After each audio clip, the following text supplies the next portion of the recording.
dive right, cause it can't miss. All about the game, that's a cold switch. Serving up the truth, call it ruthless. Tune in and get your fix from Blake and Vish Sports. That's the big rumor going around, the trade that has been reported by, I want to get his name right. I think it's Cole Cody M. Davis. He's a Texans beat reporter, and he reported that he is hearing, in regards to the hashtag Texans closing in on a deal that would send Deshaun Watson to the Miami Dolphins. I'm hearing that it would be a 3-team deal that would send Tua Tagovailoa to the Washington football team. And this was also confirmed by Benjamin Albright, who said that the Broncos are rumored to be, who's obviously one of the best insiders, but he said Broncos are rumored to be interested in Tua, but he thinks Tua ends up in Washington. So, Blake, I'll start with you. What do you think the implications of this deal are going to be for Miami? What do you think the implications of this deal is going to be for Washington with Tua going there? Do you know why Washington wants to trade for Tua? How do you think? Do you think Watson will start immediately for Miami? What kind of impact do you think that will have? Why do you think Miami's trading for him right now, knowing that his legal issues still haven't played, or not legal issues, but his situation has not played itself out? Give me your thoughts on all of it. Yeah, so we can just start with the Texans. This is pretty obvious. He doesn't want to be there. They don't want him. They are rebuilding.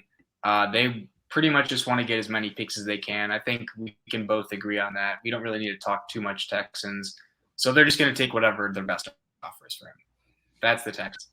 Dolphins is a little more interesting, right? Because they've had early picks. They've had a lot of picks. We even, made a quarterback in the draft, or should they trade for Watson? And I think it's pretty clear why they want to trade for Watson now. Tua has looked better than last year, but it's still not to the point where you're hoping or you thought he's as good of the number 6 pick as he could have, or number 5 pick as he could have been.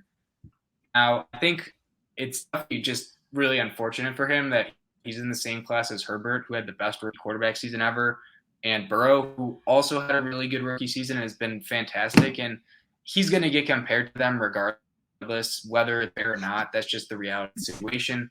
So that also is concerning. And then you factor in that he's been having more injury issues. That was kind of an issue his rookie year too. In the offseason, he had the hip injury, so he was out, missed a lot of stuff. And then this year he's been injured in and out of games. So you're concerned with that. And the Dolphins right now are kind of one of the big enigmas. We, going into the season, thought they'd be really good. They were 10-6 last year. They had a really good defense. They picked up a ton of new weapons, but the issues just have not really gone away with them. Their O-line has been pretty horrible. Their weapons are all injured or maybe not performing to what we thought. Like the running back room has been pretty dreadful. Gaskin and Waddle have been solid, but Parker's been injured. Will Fuller's been injured, and their defense hasn't been as good as last year. So you compound all those issues, and right now they're looking at a top 5 pick, and that pick's going to the Eagles. So they have no reason to kind of throw in the flag right now. So they need to really just go all in. And Flores, I mean, if he has another bad year this year and next year, is he even going to be there? I don't know. I mean, their defense hasn't been that great, so you wonder about that. So for the Dolphins, it's really you get Watson and you have this guy who's been labeled a top 5 quarterback. Now we haven't seen him play in a while, but you can still expect him to be a really, really good quarterback for your team, and something that's been missing because you have the pieces in place with a quarterback like him to make the playoffs and push deep, considering they have a ton of new weapons and their defense still has talent, although they've struggled so far this year. So I think the Dolphins side makes sense. And then quickly on Tua to Washington. Washington, I mean, they've been struggling with this quarterback situation. It seems like the last decade. They had RG3. He didn't pan out. They had Kirk Cousins. He was good, but they didn't want to pay him.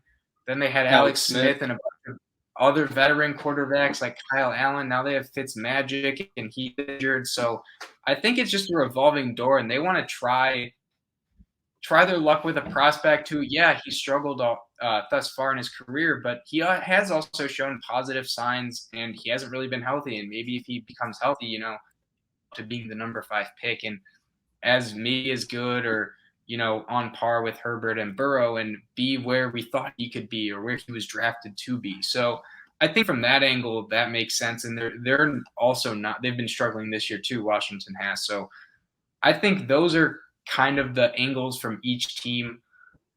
I think the Dolphins are just – this is a pretty bold move right now because it looks like a desperation move, if I'm being honest. They've been struggling. They don't have a round pick. The thing with Watson hasn't settled. We still don't know what's going to result in that. So it kind of seems like desperation from the Dolphins and the Texans. Obviously, they're just saying, take him off our hands. He doesn't want to be here. We don't want him and all that. So that's exactly where I wanted to start. This smells heavily of Dolphins being desperate because their season has not panned out the way they wanted to. They just lost to what many people consider to be the worst football team in the NFL in Jacksonville at a neutral site.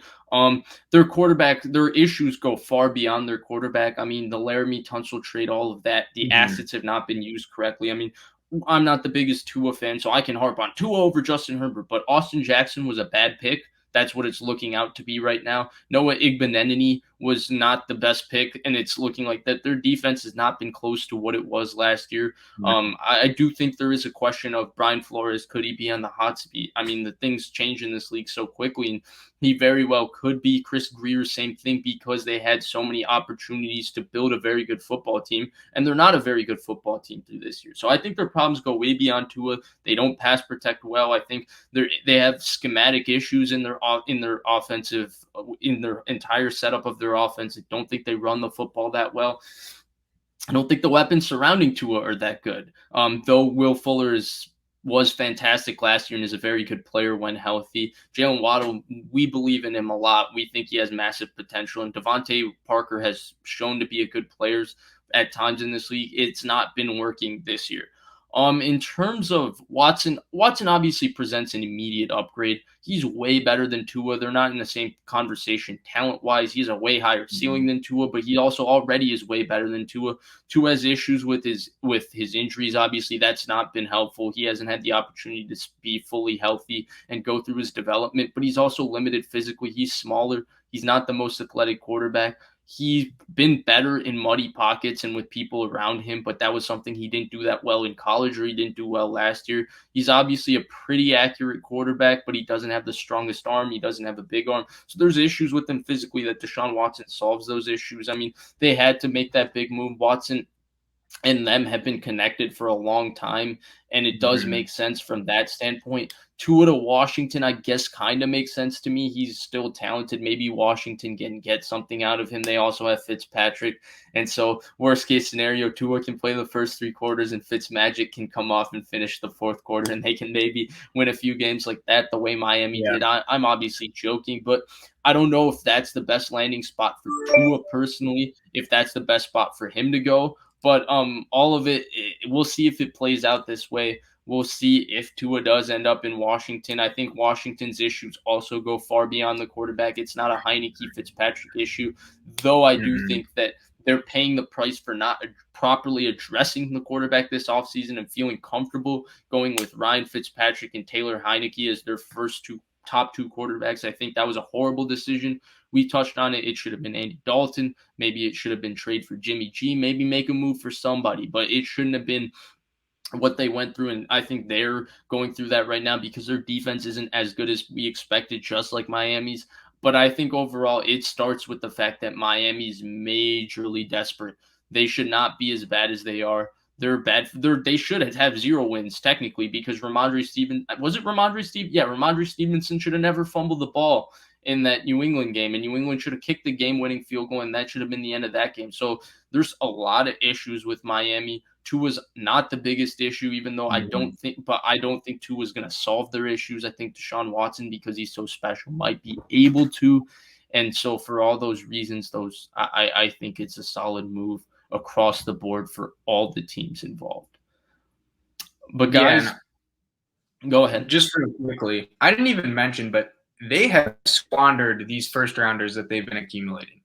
I think we praised them for the moves that they made to get them and that it was great value. But on that same note, we can't sit here and say, like, they've made the best use out of them because it looks like everyone that they've drafted from the most like last 2 or 3 drafts, like in the first round, none of them have really been as good as we thought they could be, especially when you have with the Tua Jackson and the cornerback. I'm not sure how to pronounce his name, but you take all 3 of those guys and all 3 of them are underperforming where you drafted them. That's tough because that should be like you got to hit at least one of them or Agreed. don't trade your good players away. It's one of the 2. Agreed. And that's tough. excuse me, sorry about that. And one more thing in terms of Miami, they don't have their own first round pick. Obviously, Philly has that trade we talked about last week. It doesn't look right, but they do have the Niners picks, and they do have the Niners this year's first round pick, which at this moment is looking like a top 15 pick. So theoretically, they still do have all the assets to go get Watson, and Houston still should get picks, and they have other picks. Obviously, they've accumulated first rounders for a long time now, and so from all those reasons, we'll see how it goes. But I'm 100% with you. I think the biggest indictment of the fact that they're trading for Deshaun Watson now is that they have squandered the opportunities to draft all these good players for this long. And I think that's really what we're seeing play out right now, because it's not just who you missed out on, right? Tua Herbert, everybody talks about that, but Austin Jackson, he just wasn't the right pick there, and he's not turned out to be the player they thought they would be. And then they drafted Igbenenini, but,